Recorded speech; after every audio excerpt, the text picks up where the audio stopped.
ಎರಡು ದೇಶದ ಡಿಜಿಎಂಒಗಳು ಇವತ್ತು ನಡೆಸ್ತಾ ಇರುವಂತಹ ಸಭೆ ಕುತೂಹಲದ ಕೇಂದ್ರ ಬಿಂದುವಾಗಿದೆ. ಇನ್ನೇನು ಕೆಲವೇ ಕ್ಷಣಗಳಲ್ಲಿ ಸಭೆ ಕೂಡ ಆರಂಭ ಆಗುತ್ತೆ. ಈ ಸಭೆ ಎಷ್ಟು ಮುಖ್ಯವಾಗುತ್ತೆ?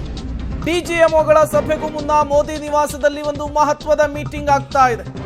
ಇದರಲ್ಲಿ ರಕ್ಷಣಾ ಸಚಿವ ರಾಜನಾಥ್ ಸಿಂಗ್ ಇದ್ದಾರೆ. ಸಿಡಿಎಸ್ ಅನಿಲ್ ಚೌಹಾಣ್ ಜೊತೆಗೆ ಮೋದಿ ಸಭೆ ನಡೆಸಿದ್ದಾರೆ. ಸೇನಾಧಿಕಾರಿಗಳ ಸಭೆಗೂ ಮುನ್ನ ಮೋದಿ ಜೊತೆಗೆ ರಕ್ಷಣಾ ಸಚಿವರಿಂದ ಮೀಟಿಂಗ್. ಸಭೆಯಲ್ಲಿ ಭಾರತದ ಸ್ಪಷ್ಟ ನಿಲುವುಗಳ ಬಗ್ಗೆ ಮೋದಿ ನಿವಾಸದಲ್ಲಿ ಚರ್ಚೆಯಾಗಿದೆ. ಡಿಜಿಎಂಒಗಳ ಸಭೆಗೂ ಮುನ್ನ ಪ್ರಧಾನಿ ನರೇಂದ್ರ ಮೋದಿ ನಿವಾಸದಲ್ಲಿ ನಡೆದಂತಹ ಸಭೆಯಲ್ಲಿ ರಕ್ಷಣಾ ಸಚಿವರು ಸಿಡಿಎಸ್ ಅನಿಲ್ ಚೌಹಾಣ್ ಭಾಗಿಯಾಗಿದ್ದಾರೆ.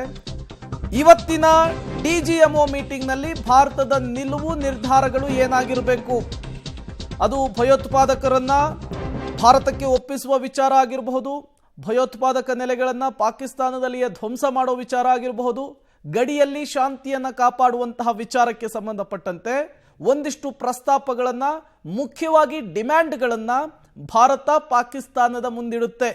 ಹಂತ ಹಂತವಾಗಿ ಈ ಡಿಜಿಎಂಒ ಮೀಟಿಂಗ್ ನಡೆಯುತ್ತೆ ಅನ್ನುವಂತಹ ಮಾಹಿತಿ ಸಿಗ್ತಾ ಇದೆ. ಇವತ್ತು ಮೊದಲ ದಿನ. ಇವತ್ತಿನ ಮೀಟಿಂಗ್ನಲ್ಲಿ ಡಿಜಿಎಂಒ, ಭಾರತದ ಡಿಜಿಎಂಒ ಭಾರತದ ಯಾವ ಡಿಮ್ಯಾಂಡ್ಗಳನ್ನು ಪಾಕಿಸ್ತಾನದ ಮುಂದಿಡಬೇಕು, ಯಾವೆಲ್ಲ ವಿಚಾರಗಳನ್ನು ಪ್ರಸ್ತಾಪಿಸಬೇಕು ಅನ್ನುವಂತಹ ವಿಚಾರಕ್ಕೆ ಸಂಬಂಧಪಟ್ಟಂತೆ ಪ್ರಧಾನಿ ನರೇಂದ್ರ ಮೋದಿ ಅವರ ನಿವಾಸದಲ್ಲಿ ರಕ್ಷಣಾ ಸಚಿವರು, ಸಿಡಿಎಸ್ ಸೇರಿದಂತೆ ಸಭೆಯನ್ನ ನಡೆಸಿದ್ದಾರೆ ಅನ್ನೋದು ಗೊತ್ತಾಗ್ತಾ ಇದೆ. ಎಕ್ಸಾಕ್ಟ್ ಆಗಿ 12 ಗಂಟೆಗೆ ಡಿಜಿಎಂಒ ಮಟ್ಟದ ಮೀಟಿಂಗ್ ನಡೆಯುತ್ತೆ.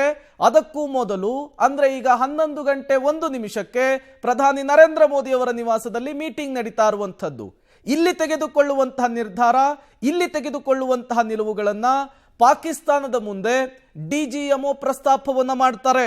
ಅದಕ್ಕೆ ಪಾಕಿಸ್ತಾನ ಬದ್ಧವಾಗಿದ್ರೆ, ಅದಕ್ಕೆ ಪಾಕಿಸ್ತಾನ ಸಮ್ಮತಿಯನ್ನ ಸೂಚಿಸಿದ್ರೆ ಮಾತ್ರ ಕದನ ವಿರಾಮ ಮುಂದುವರಿಯುವಂತಹ ಸಾಧ್ಯತೆ ಇದೆ.